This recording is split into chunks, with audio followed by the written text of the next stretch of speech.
Hi everyone! So welcome back to my YouTube channel. So including Clavillas, and this is my YouTube channel. Kung hindi ka pa nakasubscribe, please do like, share, and subscribe to my YouTube channel para updated kayo sa mga panibagong videos ko.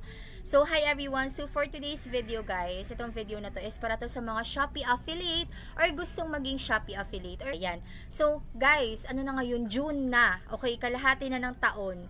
Kung wala ka pang income, wala ka pang side hustle, gusto mo mag-start sa Shopee affiliate, eto, panoodin mo tong video na to kasi para sa'yo to. Sa mga gusto tong maging affiliate. Okay? So, dito lahat ibibigay ko sa'yo. Dito lahat sasabihin ko sa'yo kung paano ka magsisimula sa Shopee affiliate. Okay? So, unang-una guys, sa Shopee affiliate, isa na ito ngayon sa parang masasabi ko sa inyo na sa work from home talaga siya. Tapos, yung oras nyo, sarili ninyong oras talaga. Ibig sabihin, anytime pwede ka mag-post, anytime pwede kang mag-live. So, nakadepende yan sa'yo, Tapos, ang maganda pa dito, nasa bahay ka lang. So, natin na hindi mo kailangan mag-invest. Yung invest na kailangan mo bumili ng products para lang may maibenta ka, hindi kasi yung mga binibili mo mismo sa Shopee, ayan mismo yung gagamitin mo. Di ba nagsispill na ako? Okay? So, unang-una, sa mga gusto pong maging Shopee affiliate dyan, maglalagay ako ng link dyan sa baba. Yes, maglalagay ako ng link dyan sa baba kung gusto nyo mag-register. Yes, libre lang yan guys. Ilalagay ko yan dyan sa baba. Mag-register kayo. I-click nyo na mismo guys yung link dyan. Ayan, para under na kayo sa akin. Di ko lang alam guys, pero sa iba kasi, kapag nagsa-sign up daw sila, sa iba hindi under sa link ko, it takes 15 to 30 days pa sa iba. And then, pag sa akin sila nagsa-sign up, or under sa link ko sila nagsa-sign up, ang nangyayari is, approve sila after nilang mag-sign up doon sa link na yun. So, para hindi na kayo mahirapan, pwede naman kayo na mag-sign up dyan. Pero guys nakadepende yan sa inyo. Hindi ko kayo sinasabihan na, or hindi ko kayo pinipilit na mag-sign up kayo. Nakadepende yan sa inyo. If gusto niyo mas maging madali, mag-sign up kayo. Pero, pwede naman maghanap kayo ng mga ibang affiliate na may mga affiliate link. Okay? So, pwede naman yun. Pero ilagay ko sa baba. Then, isa po natatandaan ninyo, may mga iba kasi na nagsasabi, para po ba ma-approve ako sa Shopee, kailangan po ba na marami akong followers, 500, 1,000, hindi po. Ako nga, yung followers ko lang sa Shopee is nasa 10 or 15 lang, parang ganun. Ganun lang siya kakonti, pero na-approve. And yung may iba nga, kakagawa lang ng account nila, walang mga followers, pero na-approve sila, kahit walang followers, mababa yung followers mo, na-approve po ni Shopee. Okay? So, mag-sign up ka sa link, kahit konti yung followers mo, okay lang yan, walang problema. Okay? Ganyan yan. Pangalawa naman, once na nakapag-sign up ka na, lagi ko pong sinasabi guys na mag-fill up kayo kaagad sa payment and tax information. Sa payment and tax information, ayan yung pinaka-crucial na part or pinaka-mahirap na part para sa mga Shopee affiliate. Pero, hindi naman siya mahirap kapag may guide ka talaga kung paano siya gagawin. Okay? May guide ka kung paano ka gagawin. Eto, tip ko sa inyo. Sa payment and tax information, ang kailangan nyo po niyan ay valid ID. Nung panahon ko, parang ang layo nung ako guys, yung nag-fill up sa payment and tax information, dalawang ID yung hinihingi. Dalawang ID. So, ang available na ID ko lang is national ID and wala na akong ibang ID nun. So, meron akong nakita na pwede daw yung NBI clearance or police clearance parang ganon. So, kumuha ako noon and ang kailangan kasi guys, yung dalawang ID mo, dapat po andoon yung name, birthday, and address mo. Okay? Name, birthday, and address mo. Dapat po, yung mga informations na yan, ayan, dapat po match sila doon sa Shopee account mo. Gets mo? Dapat yung address sa Shopee account mo nakamatch doon kung ano yung nakalagay sa ID mo. Yung pangalan mo doon sa name dapat parehas din. At yung birthday mo. Yun kasi guys yung tinitingnan talaga doon. Okay? So, yan yung kailangan i-prepare ninyo sa payment and tax information. Plus, kailangan po meron kayong C-Bank account. Okay? So, ayan yung mga kailangan nyo i-prepare. Dapat meron kayong dalawang valid ID. May C-Bank account kayo. Kasi guys, sinasabi ko na to sa inyo para kapag nag-fill up kayo sa payment and tax information, hindi na kayo pabalik-balik kasi i-reject lang din naman yan kung kulang yung information and mali yung information niyo. Kaya may mga iba na nagtatanong, bakit hindi ako na-approve? Bakit ang tagal ako ma-approve? Ba't nare-reject ako? Kasi po, it's either kulang, mali, or hindi nagmamatch.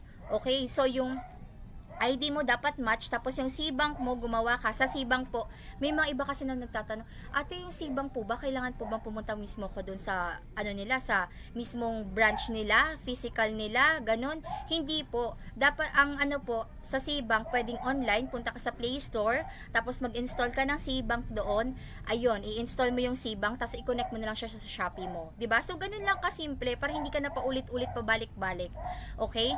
And then, okay na. Once na nakaayos ka na yung payment and tax information mo, hintayin mo na lang. So, yung mga nag-ano kasi sa akin guys, yung mga nag-ano ng payment and tax information na nagpa-guide, meron ako isang client, kaka-apply niya lang, tapos inayos niya yung payment and tax information niya, less than nasa 21 days, basta nasa 21 days, hindi kasama yung Saturday and Sunday, na-approve siya. So, nagulat ako na, ay, okay, so, talagang willing talaga siya na, ginawa niya talaga yun na, sinundan niya talaga yung guide. Okay? So, if interested naman kayo sa full guide, ayan, ilalagay ko dyan sa baba. Pero nakadepende sa inyo, optional yan.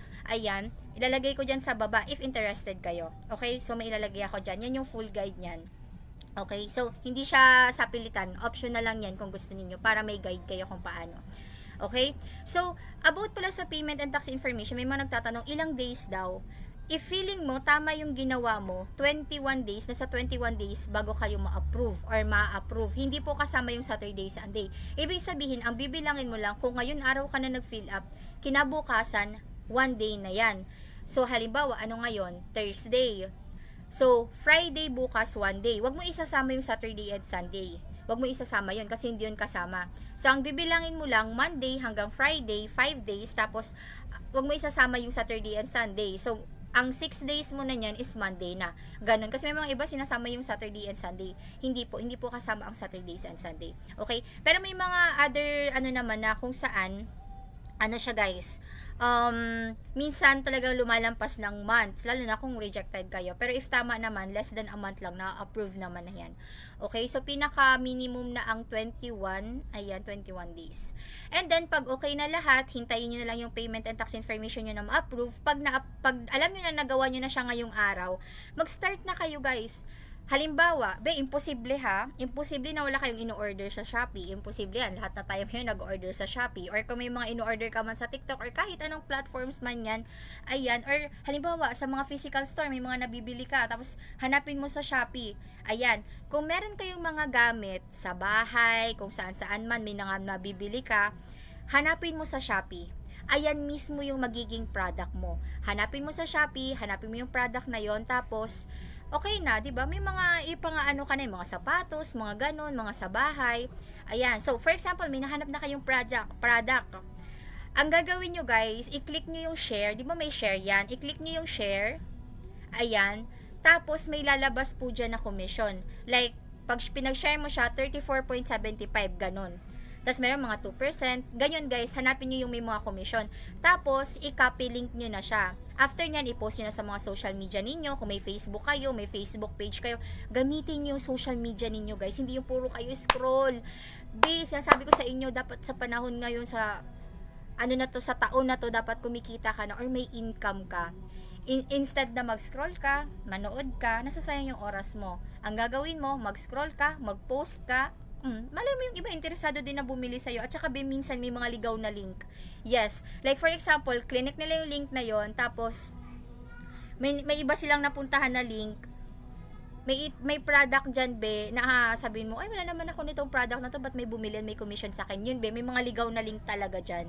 Okay? So, mag-post lang kayo na mag-post. Tapos guys, sa Shopee Live, ayan, ang Shopee Live kasi guys is may mga live stream. Pwede naman kayo na mag-apply niyan.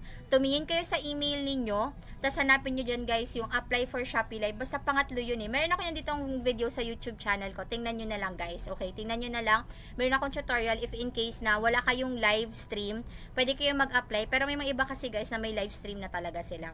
Okay? Tapos, ayan, mag-post din kayo guys sa Shopee video. Okay? Meron ako nyan ditong video sa YouTube channel ko. Tingnan nyo na lang. Mag-post kayo sa Shopee video. Alam nyo ba, yung iba pumapaldo sa Shopee video. Okay? Magpo-post lang sila, tapos biglang magva-viral yung post nila. Basta consistent yung mga posting ninyo. Alam mo yung ngayong araw wala kang pinag-post, tapos kinabukasan meron ka pala, ganun. Oo. Nung 15, nagulat ako, nag 100 yung commission ko isang araw. Hindi ko alam kung saan siya nanggaling or saang lupalop siya. Natuwa naman ako. Pero isang tip ko sa inyo, maging consistent kayo. Okay? Ayun lang naman. So, dito guys sa Shopee, may mga iba kasi nawawala ng pag-asa na, ay, ang hina naman ng views ko, ay ang hina naman ng benta ko. B, wag kang panghinaan ng loob. Kung gusto mo talaga, maging consistent ka, mag-posting ka, mga 5 videos per day, gumawa ka. Okay na yun, 5 video per day, gumawa ka, at least may nagagawa ka. Wag mong hahayaan sa isang araw na wala kang nagagawa na video. Okay. Ang isa pa na masasabi ko sa inyo, sa Shopee po is marami silang bonus na binibigay. Basta minsan makikita mo na lang, may bigla na lang papasok sa Shopee Pay mo. Tapos yun pala, meron silang rewards, bonus, ganun. Maraming ways para mag-earn kay Shopee. Tapos mga campaign, ayan, bagong upload ko lang yung campaign dito, ilalagay ko na lang yan dyan sa baba, kung paano kayo mag-a-apply sa campaign sa Shopee, okay? So, ayun lang naman everyone, medyo mahaba na yung video natin, okay? So, again, I'm Claudine Clavillas and this is my YouTube channel. So, sana guys, may natutunan kayo sa akin, kahit konti man lang, may natutunan kayo sa akin, okay, na tips about Shopee Affiliate. At sa mga gustong maging Shopee Affiliate, again, ilalagay ko yan dyan sa baba, and kung gusto nyo ng full guide or complete guide, ilalagay ko din yan sa baba. Ayan, so wala namang problema everyone. Okay? Kung halimbawa gusto niyo magpa-coaching, ganun, i-message niyo na lang ako. Ilalagay ko yung link diyan sa baba kung saan niyo ako pwedeng i-message, okay? So ayun lang naman everyone. Again, I'm Claudine Clavillas and this is my YouTube channel. Please do like, share and subscribe. And thank you for watching everyone. Bye.